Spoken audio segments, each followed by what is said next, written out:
Câncer é um conjunto de doenças que mais cresce no mundo. O Brasil deve registrar cerca de 600 mil novos casos por ano, agora em 2018 e até 2019. Segundo o Instituto Nacional de Câncer, no Amazonas serão quase 6 mil registros. Pensando em difundir e democratizar informações aos profissionais que vivenciam a realidade da oncologia na região, vai ser realizado o primeiro congresso de oncologia realizado no Amazonas. E falamos a partir de agora sobre esse assunto com o oncologista clínico William Fuzita. Bom dia, bem-vindo aqui ao Diário da Manhã. Bom dia, Marcelo. Bom dia, Marcos. Obrigado aí pelo convite e o espaço para a gente poder divulgar. Mas só lembrando que assim, já há congressos de oncologia aqui, principalmente um pan-amazônico. Então é um congresso realizado pela Fundação SECOM, que acontece a cada 2 anos.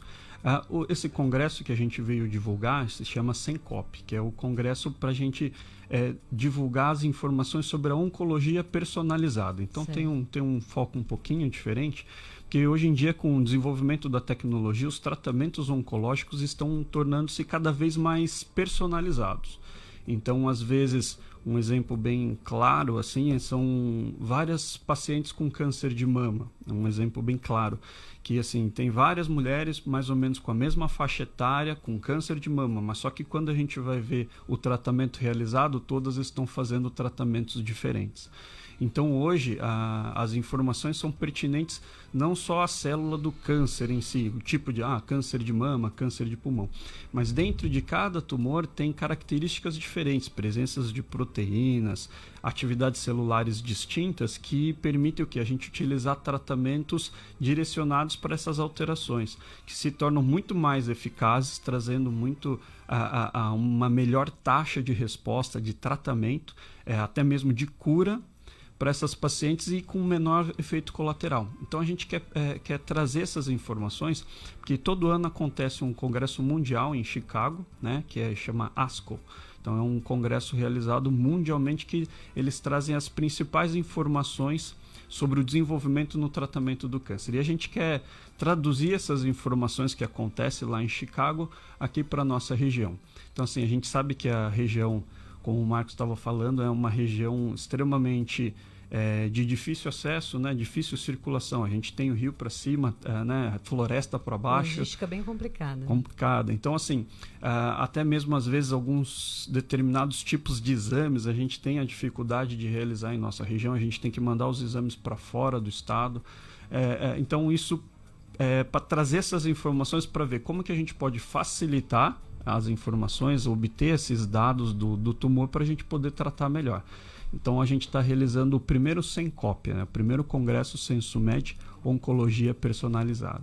Olha, uma brasileira que assumiu agora a Organização Mundial de Saúde, né, um cargo importante, disse que se fosse usado o conhecimento que nós temos na humanidade, mais de 60% dos cânceres seriam curados. Perfeito. E nós estamos agora, nesse momento, vendo aqui no Amazonas as pessoas morrendo de todo tipo de câncer. Sim. Estamos muito longe? Infelizmente ainda o nosso sistema de saúde ainda não permite uma democratização do tratamento. A gente tem, infelizmente, uma diferença de tratamentos no setor privado e no setor público ainda, mas obviamente porque os custos do tratamento da doença oncológica é muito alto. Então, para você oferecer para toda a população, isso é extremamente complicado, um problema econômico e político extremamente complexo. Mas assim, se a gente conseguir trabalhar de maneira a prevenção, isso seria o ideal. Então, se a gente sempre orienta os pacientes que assim, trabalhar em alguns pilares. Então, exercício físico, não fumar, não beber e ter uma boa alimentação. Se a gente basear a nossa vida nesses 4 pilares, a gente evitaria 40% dos diagnósticos oncológicos em todo o mundo. Então, é só comendo bem, não fumando, bebendo com moderação e praticando atividade física. Já melhorou essa parte aí, porque no começo era radical, não bebendo. Aí pegou, né, Marcelo? Já. A gente tem uma informação aqui que a produção colocou, que no Amazonas aproximadamente 2.730 homens e 3.130 mulheres seriam os novos casos, mas a maioria dos casos concentrados em Manaus. Isso é porque muitos dos pacientes migram para cá, doutor? Sim, né? Porque a gente até tem uma certa dificuldade de entender isso, porque a gente vê realmente, a gente fez muita matéria na Fundação SECOM, nos hospitais, própria Censo Médica da rede privada, e a gente vê muita gente, na verdade, de fora, né? Que vem a Manaus. Acho que é por isso que esses números de Manaus despontam aí como os maiores. A gente tem uma grande dificuldade técnica de analisar esses dados, principalmente por causa dessa...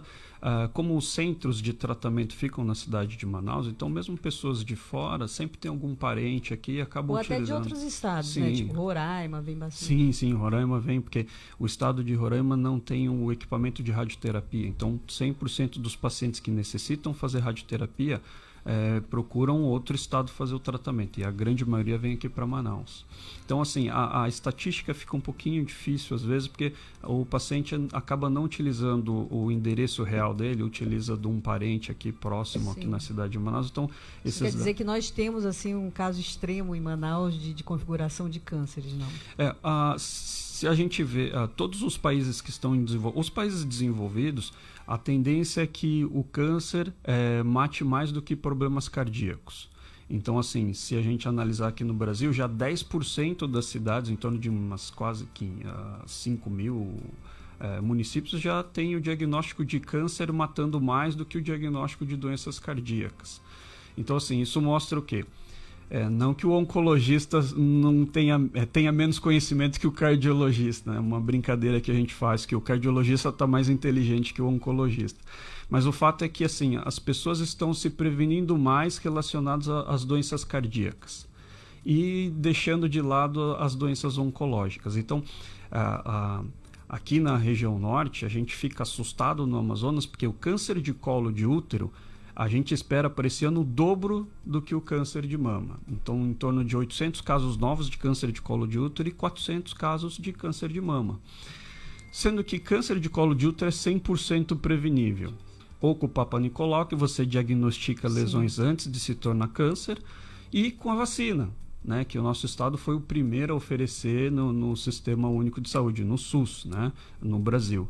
Então, assim, impressiona que uma doença 100% oncológica, 100% prevenível, ainda tenha o dobro de casos do que câncer de mama, que a gente não consegue prevenir assim de maneira, tendo uma vacina, tal, mas a gente consegue detectar de maneira precoce, né? Fazendo a mamografia e ultrassom de mama. Agora, só fazendo uma análise aqui muito empírica, muito, né, de leigo, o senhor falou entre cardiologistas e oncologistas, sim, mas é muito mais fácil alguém admitir que tem uma pressão alta ou que tem um diabetes do que dizer eu tenho câncer de mama ou eu tenho câncer de próstata, né?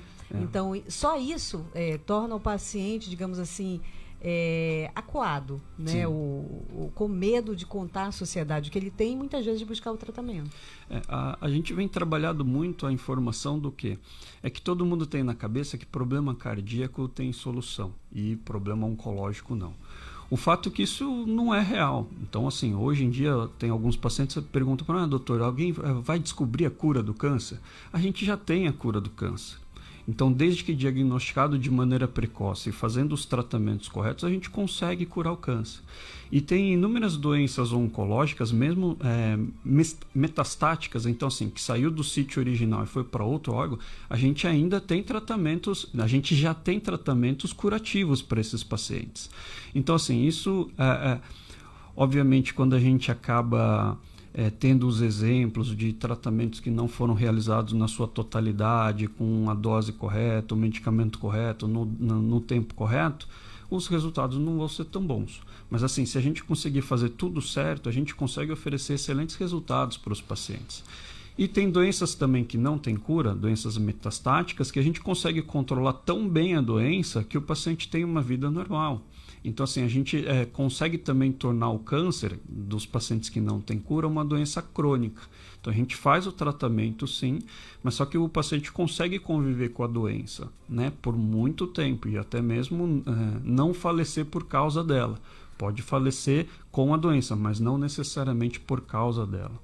Dr. William Fuzita, médico oncologista clínico, significa que os médicos estão ficando mais jovens, é isso? os médicos mais jovens, não sei. As informações têm que ser recentes, não importa a idade do médico, mas só que assim, é extremamente necessário o colega estar sempre atualizado. Então essa é a intenção do nosso congresso, né? Então trazer essas informações, traduzir essas informações para que a gente possa difundir mais eficazmente a todas essas maneiras de tratar e combater o câncer da melhor forma possível. Oncologista clínico significa que o senhor atende no consultório para ver as condições gerais de uma pessoa, para encontrar, ver lá se tem predisposição para o câncer, essas coisas todas? Isso. O oncologista clínico, assim, a oncologia é dividida entre cirurgia e a parte clínica. O tratamento do oncologista clínico é utilizar todas as ferramentas de medicamentos para poder tratar e também prevenir o desenvolvimento do câncer nos pacientes. Já o cirurgião oncológico, oncologista cirurgião, é o especialista no procedimento mesmo de retirada ou diagnóstico do tumor, né? Doutor William, esse evento de vocês, né, vai ser voltado principalmente para os profissionais que atendem, é isso? Sim, a gente está querendo trazer essas informações principalmente para os profissionais da saúde, né, que são... médicos, enfermeiros, técnicos. Isso. Então, assim, hoje em dia a gente escutou falar de tratamentos multidisciplinares, né, que são várias especialidades, várias profissionais diferentes. Na oncologia a gente já passou pela multidisciplinaridade, interdisciplinaridade e agora a gente usa o termo de transdisciplinaridade. O que isso quer dizer? Hoje em dia, para a gente tratar um único paciente, a gente faz uma discussão, então assim, são vários profissionais que atendem um único paciente no mesmo momento. Então assim, lá na clínica a gente atua da seguinte maneira: todos os pacientes que são atendidos, a gente discute entre todos os profissionais da clínica. E, dentre eles inclui o odontologista, fisioterapeuta, o psicólogo, nutricionista, né? Então, assim, os profissionais da área da cirurgia, profissionais da área da parte clínica. Então, assim, toda decisão é uma decisão colegiada, porque, obviamente, quanto mais mentes estiverem trabalhando ali para achar a solução para o tratamento, muito melhor para o paciente. Então, é dessa maneira que hoje em dia a gente trabalha. Mas uma informação legal que, assim, aproveitando esse espacinho que vocês permitem, se vocês permitem, pois por não. favor, Claro. é para a gente falar da vacina do sarampo, né? Que assim, isso para os oncologistas a gente se preocupa muito. Como a nossa região norte, Roraima e o estado do Amazonas, está tendo um surto muito grande então, de sarampo, muitos dos pacientes oncológicos querem receber a vacina. Então, assim, só para chamar a atenção que pacientes que estão fazendo tratamentos que vão mexer com o sistema imunológico, então doenças reumatológicas, né, por exemplo, que tomam remédio para diminuir a imunidade, Sim. E os pacientes da oncologia que tomam quimioterapia, que baixam também a imunidade, não devem receber a vacina de sarampo. Tá? Então, esse grupo de pacientes não devem participar da campanha que está tendo aqui no estado de vacinação. Por quê? A vacina de sarampo é um vírus atenuado, então quer dizer, é um vírus vivo. Se o sistema imunológico do paciente não estiver 100%, então recebendo essa vacina, ele pode desenvolver o sarampo. Vai ativar. Então, assim, para a gente aproveitar essa audiência de vocês e chamar a atenção, os pacientes que estão fazendo tratamentos que diminuem a imunidade não devem tomar a vacina de sarampo. Os que usam coquetel anti-AIDS também não?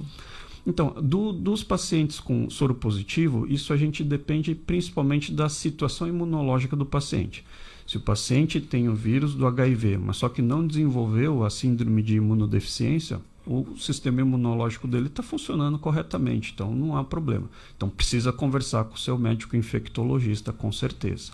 Mas o paciente que tem o vírus da AIDS e está com a imunodeficiência adquirida já em atividade, quer dizer, o sistema imunológico dele já não está 100%, esses pacientes não devem receber a vacina. Ok. Isso. A vacina do sarampo. As inscrições para os participantes são profissionais, acadêmicos de saúde, né? Estão abertas até um dia antes do evento, não é isso? Que é dia 15 de agosto. Isso. Assim, a gente permite também até mesmo a inscrição na hora, obviamente, dependendo da quantidade dos participantes no local. Então, se tiver espaço, então é um prazer recebê-los. E o evento vai ser onde, doutor? no anfiteatro do FEComércio, né, ali no Adrianópolis. Na Rua Belém, antiga Rua Belém, né, Marcelo? Não, o FEComércio fica na São Luís. Na outra rua, na próxima rua. Do Nacional. Isso, a Rua do Nacional. Perfeito.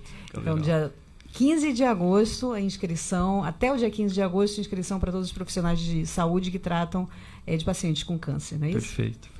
Dr. William Fuzita, médico oncologista clínico, obrigado pela sua presença aqui e pelas informações. Eu que agradeço aí o espaço, Marcelo, Marcos, e parabéns pelo programa que está excelente.